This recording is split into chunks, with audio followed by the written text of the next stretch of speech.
हसले.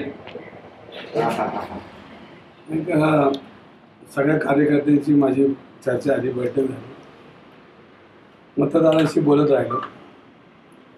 कुठलाही निर्णय घ्यायचा प्रचंड कठीण असतो, कारण ज्या पक्षाबरोबर गेली 10-12 वर्ष काम करतो आणि त्या पक्षातली सगळी कौटुंबिक नाती एक निर्माण होत असतात आणि मग त्या 8-10 वर्षामध्ये आपण एकमेकाचे सहकार्य होतो, कुटुंबातले होतो आणि सर्वांनीच आपल्यावर प्रचंड प्रेम केलं. म्हणजे लोकसभेची निवडणूक असेल, विधानसभेची निवडणूक असेल, पक्षातल्या सर्वसामान्य कार्यकर्त्यांना वर पडले, प्रचंड आपल्या मागे ताकद उभी केली. सगळ्या निवडणूक यंत्रणेमध्ये सगळ्यांनी भाग घेतला आणि निवडणूक हरलो हा विषय नंतरचा, पण सगळ्यांनी आपलं कष्ट केले. त्यांची जेवढी ताकद होती सगळ्यांनी माझ्या पाठीशी उभी केली आणि एखादा पक्ष सोडताना मनात दुःख होते, प्रश्नच नाही, शेवटी आपण माणूस आहे. आणि अशा वेळेला कार्यकर्ते बी बऱ्याच दिवसापासून काय मतदारांची मी चर्चा केली की त्यांचं म्हणणं असं होतं की आमच्या आता कामं कोण करणार.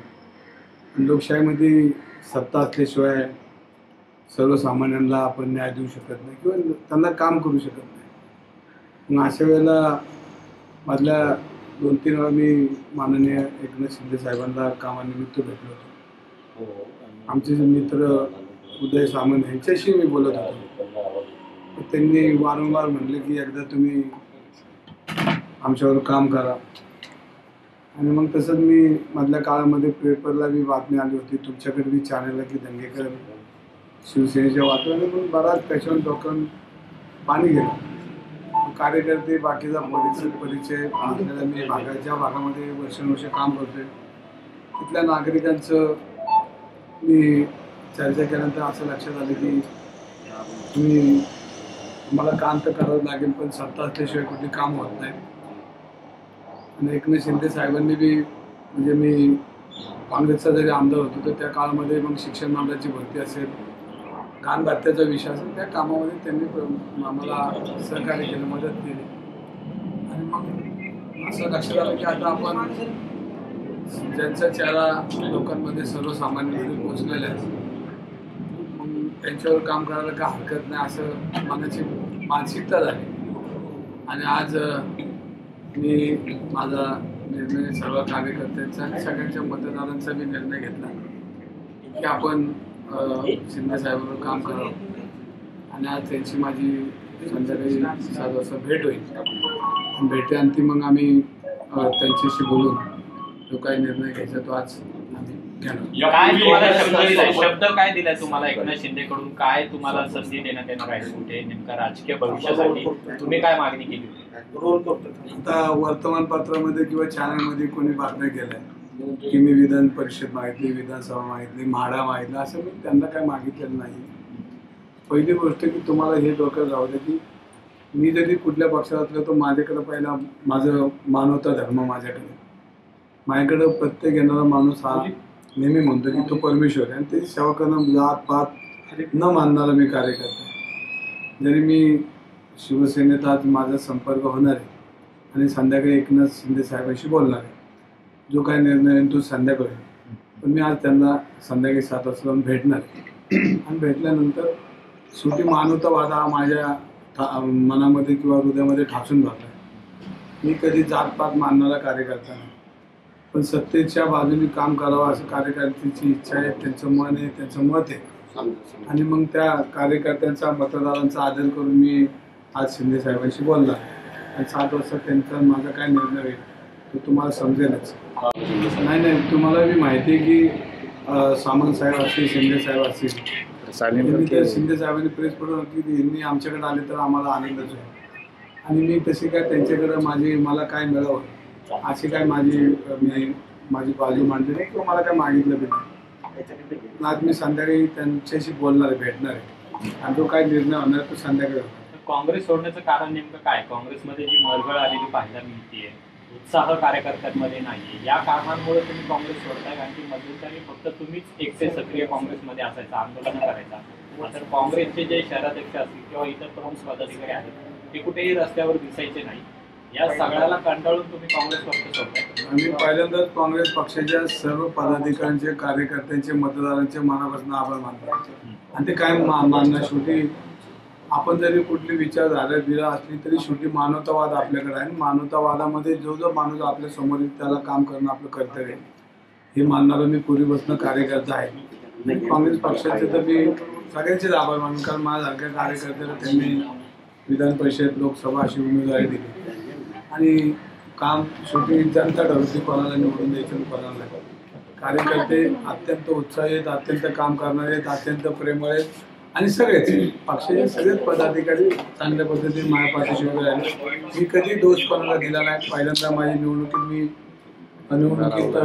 दोनदाही पराभव झाला, तरी तुम्ही बघितलं असेल मी कोणाला कधीच काँग्रेस सोडण्याचं कारण नेमकं काय? नाही. आता काँग्रेस सोडणं, मी तुम्हाला पहिलं म्हणलं की एखादा पक्ष सोडणं किती कठीण असतं ते आहे माहिती मला. आणि आज तुम्ही आतमध्ये हृदयात गेला तर कळेल की पक्ष सोडणं एवढं सोपं नाही. परंतु कार्यकर्ते आणि मतदार जो माझा आहे, माझ्या पट्ट्यातला, माझ्या परिसरातला, यांच्याशी चर्चा केल्यानंतर तो निर्णय, मोठा कठीण निर्णय आज घ्यायची वेळ. आणि पण अजून 7 वाजता शिंदे साहेबांशी मला बोलायचं. भरपूर पर्याय होता तुमच्या समोर. समजा काँग्रेस सोडताना अनेक राष्ट्रीय पक्ष आहेत, मग एकनाथ शिंदे शिवसेना का निवडली, त्याचं तरी काय कारण? त्याच्यामध्ये तुम्हाला मी सांगतो की शिंदे साहेबांनी मला 2-3 वेळा फोन केला, स्वतः मला 2-3 वेळा माझ्याविषयी बोलले की धंगेकर तुम्ही आमच्याकडे या. आणि शेवटी कुठंतरी मित्रत्वाचं नातं असतं, कधीतरी पूर्वी एकत्र आणि जवळची साधलेली असेल, त्याचे भाग म्हणून आपण त्यांच्याकडं बोलवलं. त्यांनी आज 7 वाजता आलो. माझा अधिकृत प्रवेश त्यांच्यावर झालेला नाही, पण त्यांनी बोलवलं मी 7 वाजता भेटणार आहे. आणि भेटल्यानंतर आमच्या चर्चेच्या अंतीनंतर आम्हाला काय निर्णय घ्यायचा. काँग्रेसने तुम्हाला ऑफर पण दिले होते, शहराध्यक्ष दिले होते किंवा इतरही दिल्या होत्या असं? मी काँग्रेस पक्षाचे मनापासून आभार मानले आणि काँग्रेस पक्षाने मला प्रेम दिले. आता तुम्ही काँग्रेस शिवसेनेमध्ये प्रवेश करणार आहे, पण गेल्या काही महिन्याभरापासून तुमच्या चर्चा या सगळ्या सुरू होत्या. या दरम्यानच्या काळामध्ये काँग्रेसकडून तुमच्याशी संपर्क साधला नाही का? तुमची जी नाराजी असेल किंवा तुमचं जे काही म्हणणं असेल ते ऐकून घेतलं नाही का काँग्रेस? नाही, माझे कधीच काँग्रेस पक्षावर नाराजी नाही, आजही नाही, उद्या बी नाही, परवा बी काँग्रेस पक्षावर नाराजी नसणार. कारण मला त्यांनी भरपूर दिले. आणि काँग्रेस पक्षाचा मतदार असेल, विचाराचं मतदान असेल, मग राष्ट्रवादी पवारसाहेब असतील, उद्धवसाहेब ठाकरे असे सगळ्यांच्या कार्यकर्त्यांनी मला सहकार्य केलं, मदत केली. पण राजकारणामध्ये कार्यकर्त्यांच्या बी भावना जवळनं बघितल्यात, मतदारांच्याही भावना जवळनं बघितल्यात. आणि शेवटी कार्यकर्त्यांच्या बाजूने काम करायचं म्हणलं तर कुठेतरी त्यांचा विचार केला पाहिजे. आणि त्या विचाराच्या भावनेतून मी आज भेटणार आहे. आणि 7 वाजता आमचा काय निर्णय शिंदे साहेबांशी जो काय निर्णय घ्यायचा तो 7 वाजता. पण खरं तर तुम्ही जाताना कुठल्या पक्षामध्ये एखादा काय विचार करतो, तुम्हाला कुठली ऑफर दिली किंवा काय आहे विधान परिषद जाणार किंवा इतर काही तुम्ही मागणी केली किंवा काय? मी काँग्रेस पक्षामध्ये जेव्हा गेलो होतो त्यावेळेला मी कुठली ऑफर घेऊन गेलो होतो. त्यांनी मला दिलं ना.